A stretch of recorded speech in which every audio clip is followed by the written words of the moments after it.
एक बार हम चाह आर्यन खाती को जोरदार ताली हो जाओ। देखिए शाकी लिखा खुमार लिखा जाम लिख दिया शिपी भैया। सिपी भटजी भोजपुरी के गोइसन कॉमेडियन सुपरस्टार जो तमाम फिल्मों में अभिनय करके आज भोजपुरी समाज में एगो नाम बा एगो पहचान बा। बनारस के धरती से चल के जितना भी हमार गुरुजन लोग बा सबके प्रणाम बा आशीर्वाद के कामना बा। शिपी भैया गोविंद भैया एक लाइन में बाबू के लिए समर्पित करना चाहूंगा कि शाकी लिखा खुमार लिखा जाम लिख दिया। एक दिल बचा था वो भी आर्यन के नाम लिख दिया। और किसी ने पूछा अरशद तेरी पता, मैंने कलम उठाई और बाबू आपका नाम लिख दिया। भोजपुरी में हम चाह कि सही तू राज करत रहा। और वास्तव में मैं बताऊं कि जिसके सर पे पिता का हाथ हो और हमेशा साथ हो वो लड़का हमेशा अग्रसर जाएगा, है कि नहीं? मैं बताऊं कि अपने ये अब तक के जीवन में 33 फिल्में कर चुके हैं भोजपुरी के तमाम सुपरस्टार लोग के साथ, तमाम गार्जियन लोग के साथ। और आज हमने के भोजपुरी माटी के लाल जो पूरा विश्व में करता धमाल फिल्म अभिनेता और गायक सौरभ सिंह रायल भैया आपके हमने के प्रीति भोज में आयल बानी जाए। इतना सुंदर घड़ी बा पावन वेला बा। हम चाहे आर्यन के धमाल होके एक बार ताली बजा के आप सब आशीर्वाद दे दीजिए। बहुत हेलो हेलो भैया इसका लेवल और बढ़ाइए इस माइक का। मेन माइक कौन सा वो है कि ये है, इसका लेवल और बढ़ा दीजिए। सबसे पहले मैं आर्यन बाबू आप सभी को पहुंच के प्रणाम करता हूं। और आज बहुत खुशी की बात है कि हमारे भोजपुरी इंडस्ट्री के काफी उम्दा कलाकार, काफी उम्दा गायक मेरे बड़े भैया सौरभ रॉयल भैया के रिसेप्शन में आज हम सब आए हैं यहाँ पे। और आज ये मेरे लिए बहुत खुशी की बात है, दिल से आभार भैया का इनवाइट करने के लिए। और आज ये बहुत खुशी की बात है कि आज दो परिवार एक होने जा रहे हैं। मेरी तरफ से ढेर सारी बधाई यहाँ पे जितने भी कलाकार आए हैं, हमारे समर सिंह भैया, विनय भैया, शिल्पी दी, विजय भैया, तमन्ना दी, शिल्पी सर हम सभी के बीच हैं, संतोष सर, सबके लिए जितना कहे धनु अंकल। और कहे कि अगर हम नाम लें तो एक से एक लोग बात तो सबके हम पहुंच के प्रणाम करता नहीं। और आज एक से एक बड़ी हस्ती यहाँ पे हमारे काफी प्यारे गोविंद सर हम सभी के बीच आए हुए काफी प्यारे हैं। और आज ये बहुत खुशी की बात है कि आज हम सब कलाकार यहाँ पे आए, इसके लिए दिल से धन्यवाद सौरभ भैया का। एक बार उनके लिए आप सभी जोरदार ताली बजा दीजिए। जितने भी हमारे यूट्यूबर भाई हैं सबको मेरा प्रणाम। आप सभी के आशीर्वाद से मैंने भोजपुरी में 45 सुपर फिल्में की, सैकड़ों एल्बम की, सैकड़ों स्टेज शो किए। और आप सभी के आशीर्वाद से मेरे भी 7 गाने ट्रेंडिंग में, तो दिल से आभार आप सभी का। और आइए इतना प्यारा माहौल है, शादी के कुछ गीत होंगे लेकिन उससे पहले एक लाइन आप सभी के बीच सरस्वती वंदना। शारदा भवानी राखा और सभा बीच पानी के दोनों हाथ जोड़े पड़े। अरे भैया हो मैया कि बुधिया के हीन बानी, दुखिया में दीन बानी। आना पूरा पढ़नी हम पढ़ैया हो मैया।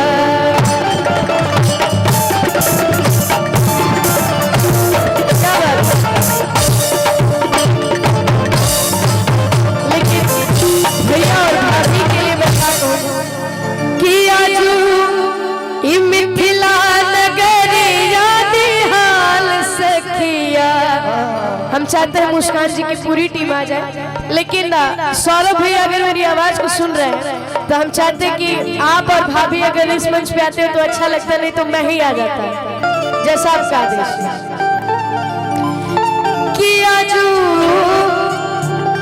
मिथिला नगरी जानी हाल सखिया तो चारों दुल्हा में बड़का कमाल सखिया। आर्यन बाबू भोजपुरी के देसी स्टार सुपरस्टार गायक फिल्म अभिनेता एक बार हम चाप की समर भैया खाते को जोरदार ताली बजा के स्वागत करी जाए। जोरदार ताली होके के चाहिए भोजपुरी माटी के लाल हमनी के गार्जियन हमनी के अभिभावक समर भैया है आशीर्वाद दे खाते जाते नहीं होकर बाद सीधे मंच पे तब तक आर्यन बाबू हमारे कहे कि बकई से कि आजू मिथिला नगरी जाने हाल सखिया मिथिला नगरी जाने हाल सखिया चारों दुल्हा में बड़ा का कमाल सखिया चारों दुल्हा में बड़का कमाल सखिया चारों दुल्हा में बड़ा का कमाल सखिया। क्या बात है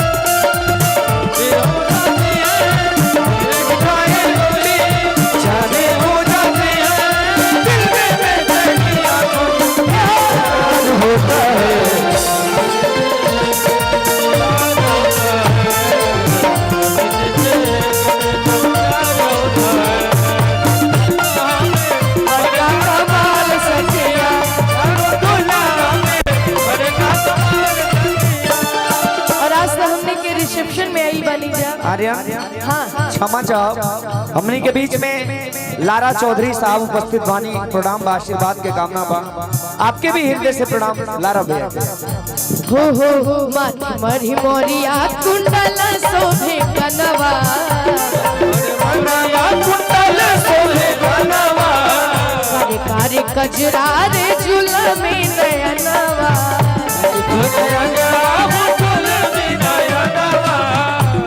मरी मोरिया कुंडल शोभे कनवा कार्य कजरा रे जुलमी नयनवा और हो प्यारा तिलक शोभे लाइन के भाल सखिया प्यारा तिलक शोभे लाइन के भाल सखिया हो प्यारा तिलक शोभे लाइन के भाल सखिया चारों दुल्हा में बड़ा कमाल चारों दुल्हा में बड़ा कमाल सखिया चारों दुल्हा में बड़ा कमाल सखिया बड़ा कमाल सखिया मुबारक हो तुमको ये शादी तुम्हारी हो मुबारक हो तुमको ये शादी तुम्हारी सदा खुश रहो तुम दुआ है हमारी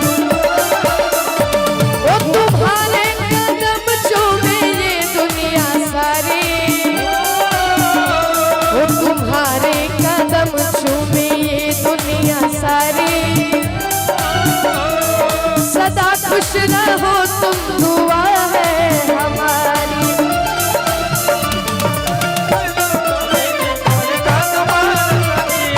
चारों दुल्हा में बड़ा कमाल सखिया और जितनी हमारी भाभी सुंदर है उतने ही हैंडसम उतने ही स्मार्ट हमारे सौरभ भैया और हाँ हाँ जे कराला जोगी मुनि जा पता पकैले